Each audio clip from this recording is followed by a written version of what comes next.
నమస్తే welcome to RTV Telugu నేను Mounika betting apps అనే అంశం ఎంత సంచలనంగా మారిందో మనందరం చూస్తూ ఉన్నాం సో నిన్నటి వరకు అయితే ఈ బెట్టింగ్ యాప్స్ ఎవరైతే ప్రమోట్ చేశారో ఇన్ఫ్లుయెన్సర్స్ మీద కేసు అయితే నమోదైందో మనం చూసాము సో ఇప్పుడు మళ్ళీ తెలుగు ఇండస్ట్రీకి సంబంధించిన కొంతమంది ప్రముఖుల పేర్లు అయితే వినిపిస్తున్నాయి మరి వీళ్ళకి కొంతమందికి లీగల్ నోటీసులు ఇచ్చామని కూడా చెప్తున్నారు సో మరి ఇది ఏమవుతుంది బెట్టింగ్ యాప్ అంశం ఎక్కడి వరకు వెళ్తుంది సో ఈ అంశానికి సంబంధించి మనతో ప్రస్తుతం టాలీవుడ్ తెలుగు ప్రొడ్యూసర్ నట్టికుమార్ గారు ఉన్నారు ఆయనతో మాట్లాడతాం సార్ నమస్కారం నమస్తే ఎలా ఉన్నారు సార్ బాగున్నానమ్మా సార్ తెలుగు ఇండస్ట్రీలో చూసుకుంటే మొన్నటి వరకు డ్రగ్స్ ఇష్యూ సో అది ఎంత ప్రకంపనలు సృష్టిస్తుందో మనందరం చూస్తాము సో మళ్ళీ ఇప్పుడు బెట్టింగ్ యాప్ అంశం ఈ అంశంలో చాలామంది 36 మందికి పైగా ప్రముఖులు ఉన్నారు అంటే ఐ మీన్ ఇండస్ట్రీకి సంబంధించి మనుషులు ఉన్నారు అని అంటున్నారు సో దాని గురించి మీ అభిప్రాయం ఏంటి మీరేమనుకుంటున్నారు డ్రగ్స్ విషయం చూసారా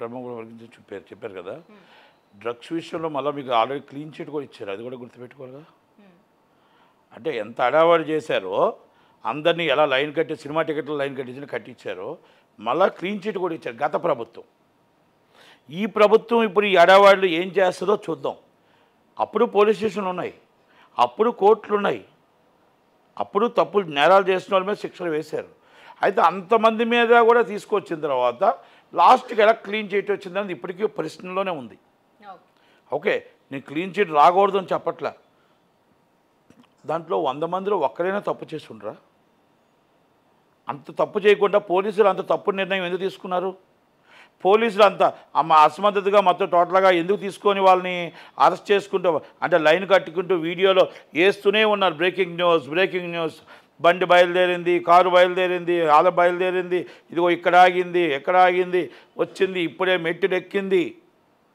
ఇప్పుడే లోనకి ఇంకా ఇన్వెస్టిగేషన్కి వెళ్ళింది ఇంట్రాగేషన్లో ఇప్పుడే సంచలన నిజాలు తెలిసిపోయి అని మీరు అందరూ వేయడం చూసాం తర్వాత 4 సంవత్సరాల తర్వాత ఇది క్లీన్ చీట్ ఇవ్వడం కూడా చూసాం అంటే నేను ఎందుకు చెప్తున్నా అంటే గత పాలకులు దాన్ని ఎందుకు నిర్లక్ష్యం చేశారు గత 10 సంవత్సరాల పాలనలో కూడా బెట్టింగ్ యాప్స్ ఉన్నాయి గత 10 సంవత్సరాల కాలంలో కూడా బెట్టింగ్ యాప్స్ ఆన్లైన్లోనే ఉన్నాయి వీళ్ళందరూ ప్రమోషన్ చేసింది గత పాలకుల టైంలోనే అంటే లింకులు ఏమైనా ఉన్నాయా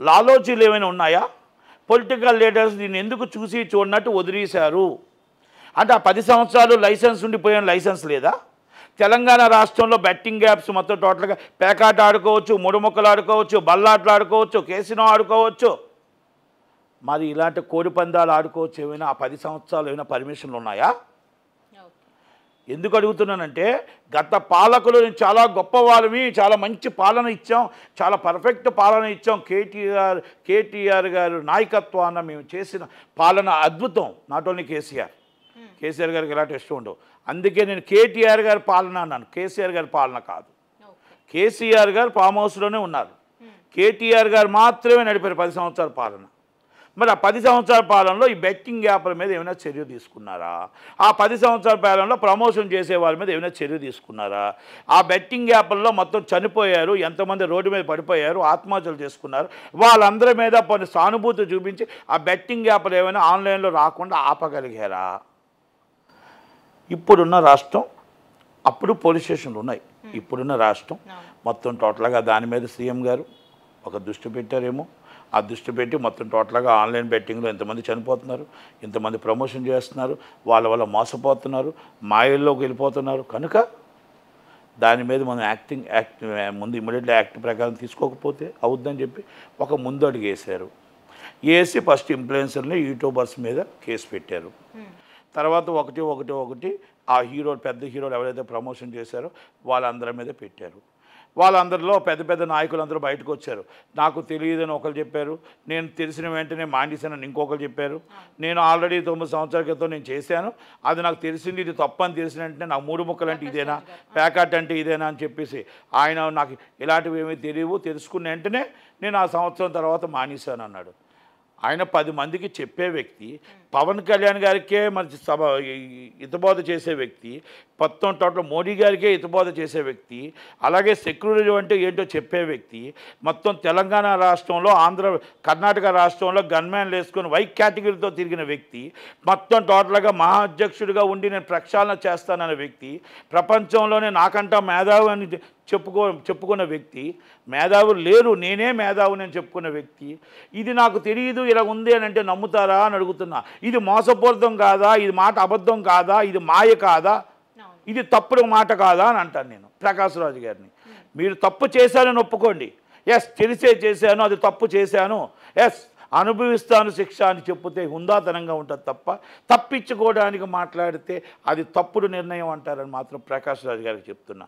రానా గారు చెప్తున్నారు, నాకు ఇంతకుముందు నేను లాస్ట్ ఇయర్ అది అయిపోయింది, అది బెట్టింగ్ యాప్ కోసం నాకు అంత అవగాహన.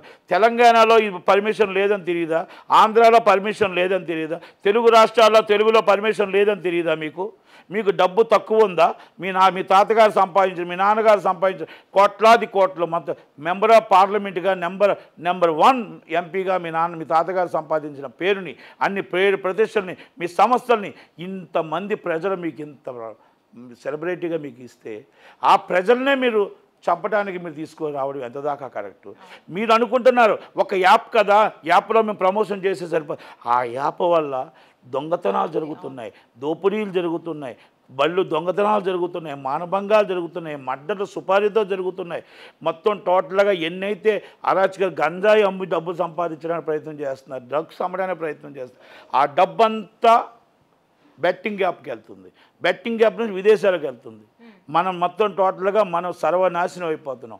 ఈ డబ్బు ఎన్ని వందల కోట్లు వెళ్ళినా మన ఇండియా సొమ్ము, మన ప్రజల సొమ్ము బ్లాక్ మనీగా వెళ్ళిపోతుంటే మన గ్రోత్ పడిపోతుంది, మనం నష్టాల్లోకి వెళ్ళిపోతున్నాం, ప్రజలు ఇబ్బంది పడుతున్నారు, ప్రజలు ఆత్మహత్య చేసుకుంటున్నారు, ప్రజలు టోటల్గా రోడ్డు మీద పడిపోతున్నారు, ఆకలితో అలమటించిపోతున్నారు. మీరు చేసిన పాపానికి ఇన్ని అనార్థాలు జరుగుతున్నాయి. ఒక్క యాపే కదా, ఒక ప్రమోషనే కదా అనుకున్న ప్రతి ఒక్కరికి ఇది మీరు తెలుసుకోగలగాలి.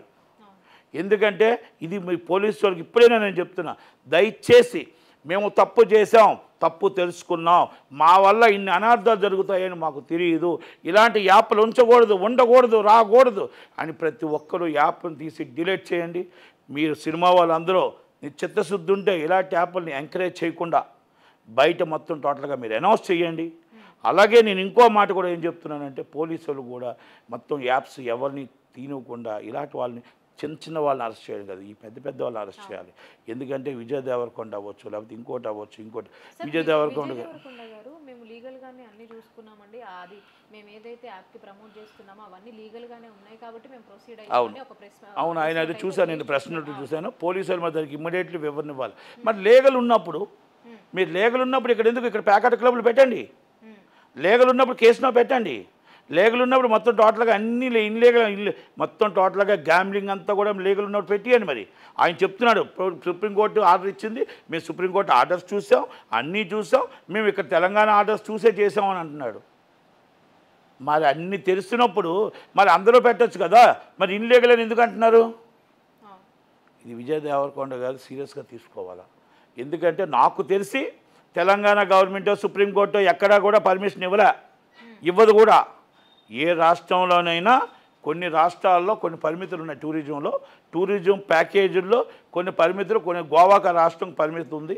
అలాగే టికెట్స్ ఆన్లైన్ టికెటింగ్ ఏదో ఉందో ఆ టికెటింగ్లోని లాటరీ టికెట్లలో బొంబాయిలో ఏదో పర్మిషన్ ఉంది, కేరళలో కొంత పర్మిషన్ ఉంది, అస్సాం భూటాన్ అటికాస్ ఏదో పర్మిషన్ ఉంది తప్ప, ఈశాన్య రాష్ట్రాలు ఉంది తప్ప నాకు తెలిసి తెలంగాణలో ఆంధ్రప్రదేశ్లో ఇన్లీగల్ యాక్టివిటీస్ ఈ జోజన్కి గామ్లింగ్కి సంబంధించి ఎక్కడ ఏ కోర్టు కానీ ఎవరు కానీ పర్మిషన్ ఇవ్వలేదు. అది తప్పుడు సమాచారం అని నేనంట. అది పోలీసులు మొత్తం దాని మీద క్లారిటీ ఇవ్వాల్సిన బాధ్యత వాళ్ళకు ఉంది. మా టీం చూసింది, మా లీగల్ టీం చూసింది, మొత్తం టోటల్గా మా ఎంక్వైరీ టీం చూసింది, మా సెక్యూరిటీ టీం చూసింది, అన్నీ తర్వాతే నేను చేశాను అంటున్నాడు. రేపు జైలుకి వెళ్ళేది ఆ టీం కాదు, తప్పు జరిగితే మీరు కింద పడుకునేది మీరు తప్పు జరిగితే అరెస్ట్ అయ్యేది మీరు, అంతే తప్ప టీం చూసింది కాదు. మనం కరెక్ట్గా చూసుకోవాలా లేదా అనేది మనకు ఉండాలా, మనకు ఆలోచన ఉండాలా. మనం చూసుకున్నాం న్యాయమా అన్యాయమా మనం చూడాలి తప్ప మనం తప్పుడు నిర్ణయాలు మనం తీసుకోకూడదు. ఒక్కసారి టీం తప్పు చేస్తుంది. అల్లు అర్జున్ గారిని ఉదాహరణకు ఆయన ఏ పాపం పుణ్యం తెలియదు. ఆయన చేసిన ఖర్చు, ఆయన చేసిన త్యాగం చాలా గొప్పది. హిట్ అయినా కూడా చెప్పుకోలేని పరిస్థితుల్లో ఆయన ఉన్నాడు. అలాంటి వ్యక్తి ఈరోజు ఒక్కరోజు జైల్లో ఉండాల్సి వచ్చింది. అంటే ఆ టీం తప్పు చేశారు, ఆ సెక్యూరిటీ తప్పు చేసింది. ఆయనకు తెలియదు పాపం.